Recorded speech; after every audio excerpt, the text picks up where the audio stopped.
మిమ్మల్ని ఎక్కువగా బాధ పెట్టేది మీ శత్రువులా లేక మీరు ప్రాణంగా నమ్మిన వాళ్ళు? ఒక్కసారి మీ దిమాగ్తో ఆలోచించండి. నమ్మినవాడు బాధ పెట్టిండని బాధపడకు.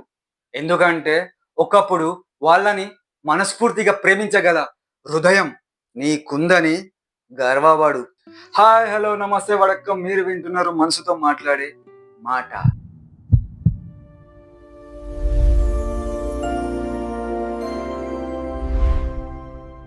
ఈరోజు టాపిక్ వచ్చేసి నమ్మిన వాళ్ళే ఎందుకు బాధ పెడతారు.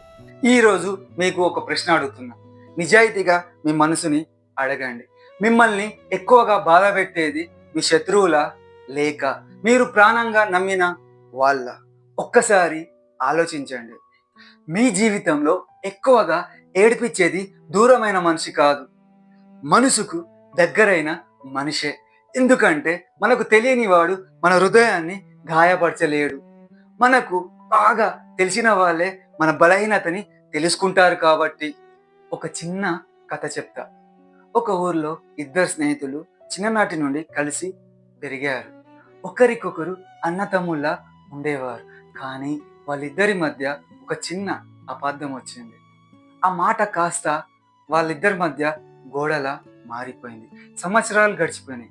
కొన్ని సంవత్సరాల తర్వాత వాళ్ళిద్దరూ ఎదురెదురయ్యారు. వాళ్ళిద్దరి కళ్ళల్లో మాటలు ఉన్నాయి, కానీ అహంకారం వాళ్ళను మాట్లాడకుండా ఆపేసింది. వాళ్ళిద్దరూ కొద్దిసేపు తర్వాత తమ తమ దారిలోకి వెళ్ళిపోయారు. అక్కడ వీళ్ళు కోల్పోయింది ఒక స్నేహితుడిని కాదు, మళ్ళీ తిరిగి రాని ఒక మంచి అవకాశం. అవకాశం అంటే ఏంటి తెలుసా? ఇప్పుడు మనం ఎవరినైనా బాధ పెడితే వాళ్ళని సంతోషపెట్టే అవకాశం వస్తే ఆ అవకాశాన్ని వదిలిపెట్టొద్దు అనేదే ఈ కథ నీతి. నేస్తమా, నమ్మిన వాళ్ళే మనకు ఎక్కువగా బాధ పెడతారు. అందుకే కదా వాళ్లకు మన హృదయంలో ప్రత్యేక స్థానం ఉంటుంది. నేస్తమా, మన శరీరంలో ఎక్కడ గాయమైనా తగ్గుతుంది, కానీ మన మనసుకు గాయమైతే తగ్గదు. ఆ మనసుకు ఎవరైతే గాయపెడతారో ఆ వ్యక్తి గుర్తుకొచ్చినప్పుడల్లా మళ్ళీ ఆ గాయం కొత్తదై పుడుతుంది. అందుకే క్షమించడం అంటే వాళ్ళ కోసం కాదు, మన మనసుని శాంతిగా ఇవ్వడం కోసం.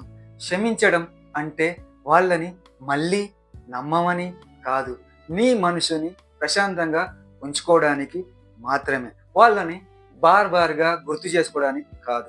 గుర్తుపెట్టుకో, ప్రతి మనిషి నీ జీవితంలో ఉండడానికి రాడు.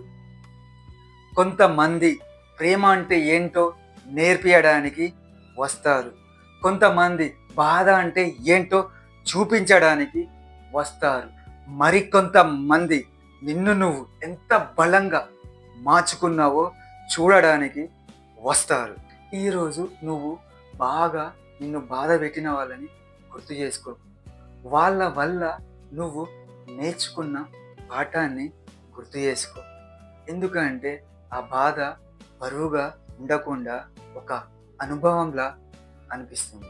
ఫ్రెండ్స్, చివరిగా ఓ మాట చెప్పి ముగిస్తాను. నమ్మకం విరిగితే శబ్దం వినిపించదు, కానీ ఆ నిశ్శబ్దం జీవితాంతం మనసులో మారుమోగుతూనే ఉంటుంది. అయినా మన మనసు మంచిగా ఉండాలి. ఎందుకంటే వాళ్ళ కోసం కాదు, మన మంచితనం మన కోసం. బాయ్. నేను చెప్పిన మాటలు మీ మనసుకు తాకితే ఇంకో మనసుకు తాకేలా షేర్ చేయండి. నా ఛానల్ సబ్స్క్రైబ్ చేయకపోతే సబ్స్క్రైబ్ చేయండి. మళ్ళీ కొత్త ఆలోచనతో మళ్ళీ మీ ముందుకు వస్తా. అంతవరకు సెలవు.